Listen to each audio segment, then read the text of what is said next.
You know that moment right before you have to speak in a meeting? Your chest tightens, your heart starts racing, and your brain immediately says, calm down, stop overthinking, you're fine. But somehow, that only makes the anxiety louder. We've become obsessed with trying to control our emotions.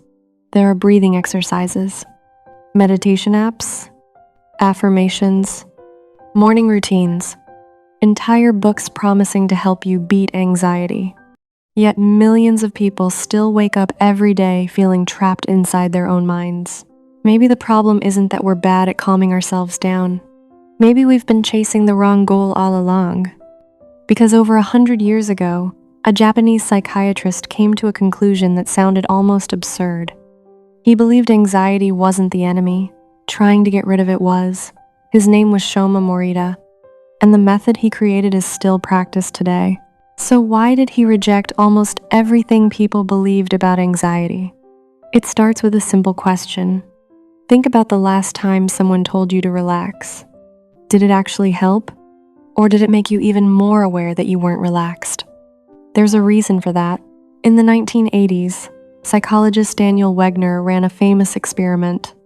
He gave people one instruction: don't think about a white bear.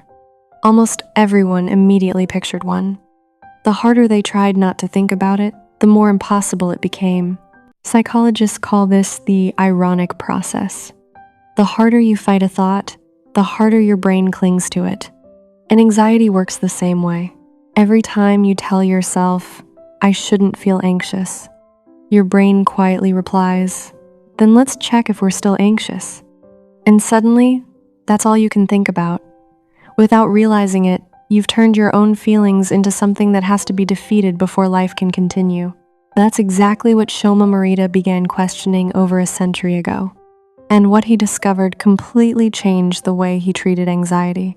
In the early 1900s, Shoma Morita was working at a medical university in Tokyo. Many of the people who came to him weren't physically ill. They were consumed by fear. Some couldn't speak in public without panicking. Some became obsessed with every heartbeat, every dizzy spell, every strange sensation in their body. The more they noticed these feelings, the more frightening they became. At the time, the most accepted treatment came from the West. Talk about your childhood. Search for the root cause. Analyze the feeling until it finally makes sense. Morita watched his patients do exactly that. Week after week, month after month. But something bothered him. The people who spent the most time trying to understand their anxiety often became the people most controlled by it. It was as if every conversation sent them back inside their own heads. So Morita asked a different question. What if the problem isn't the anxiety? What if the problem is the struggle against it? That single question became the foundation of everything that followed. Morita believed there are two parts of every anxious moment. The first is the feeling itself, the racing heart, the tight chest, the fear. Those arrive on their own. You don't choose them. But the second part is what we do next. We argue with the feeling. We judge it. We try to push it away.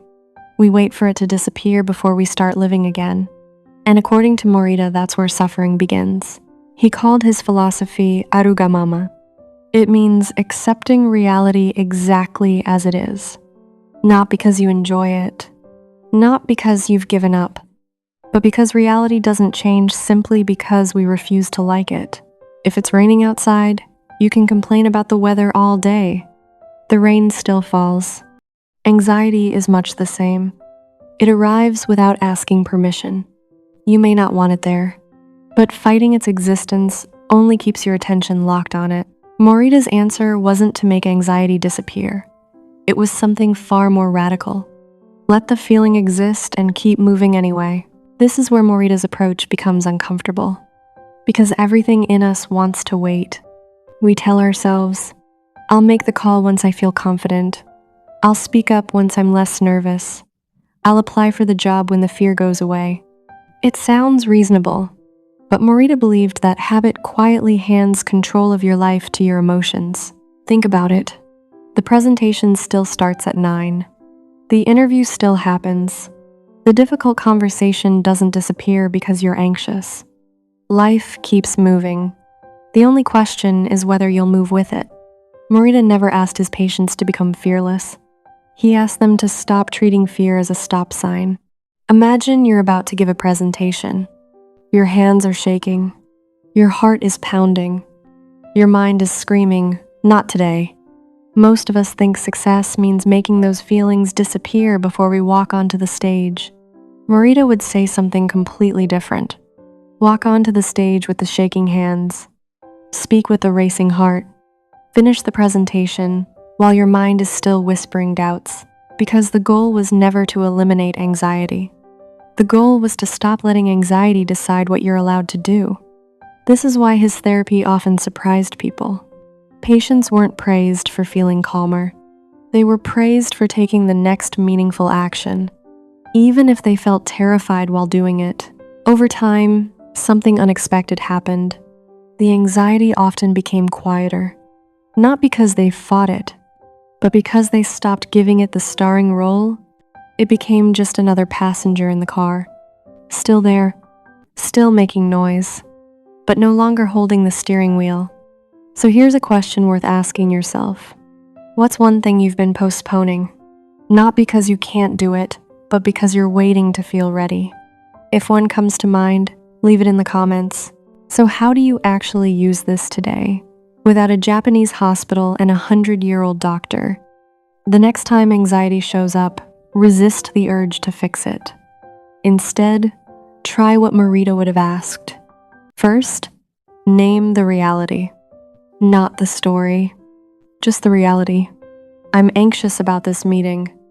I'm afraid I'll embarrass myself. No judgment, no arguing. Just notice what's already true. Second, ask yourself one question. What needs to be done next? Not tomorrow, not after you feel better. Just the next physical action.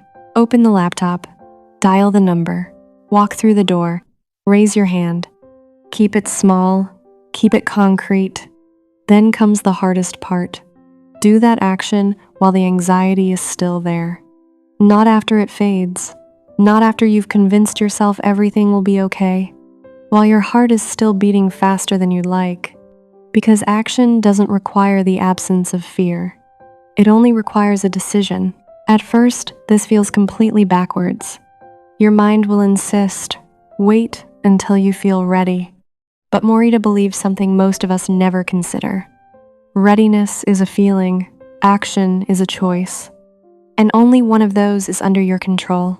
Ironically, the moment you stop making calmness your goal, your mind often begins to settle on its own, not because you forced it, but because you stopped feeding the struggle.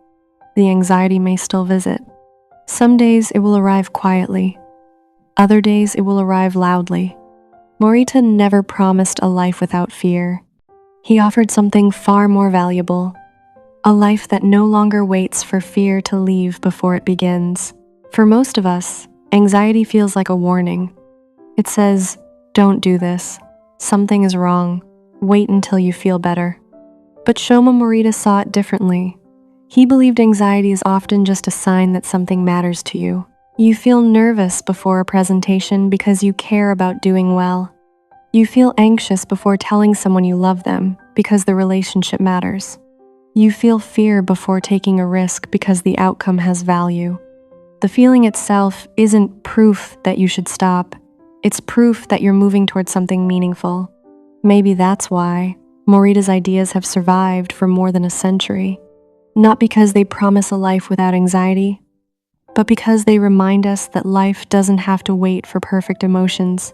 Some of the most important moments you'll ever experience will happen with a racing heart. And that's okay, because courage was never the absence of fear. It was the decision to keep moving while fear walked beside you. If this way of thinking challenged something you've always believed about anxiety, tell me your biggest takeaway in the comments.